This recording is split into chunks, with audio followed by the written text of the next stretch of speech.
Cet indice n'a peut-être pas été réparti en tranches d'âge, en zone, en province ou en région, mais il apparaît quelque chose, c'est que nous travaillons pas seuls, pas en silo. Nous avons des agences avec lesquelles la FAO est spécifiquement sur cet aspect. Nous pouvons considérer la partie de la nutrition maternelle. Et cet aspect-là est en collaboration avec notre agence sœur qui est l'UNICEF.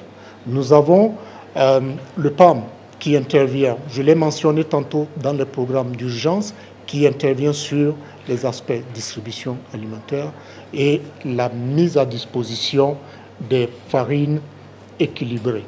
La FAO, quant à elle, intervient dans le sens d'une agriculture sensible à la nutrition. Et l'agriculture sensible à la nutrition, c'est quoi? C'est de pouvoir mettre à disposition des semences de qualité qui vont assurer une productivité élevée, donc en grosse quantité. Mais quand je parle de qualité, ce sont des semences qui sont renforcées avec des variétés renforcées, soit en nutriments.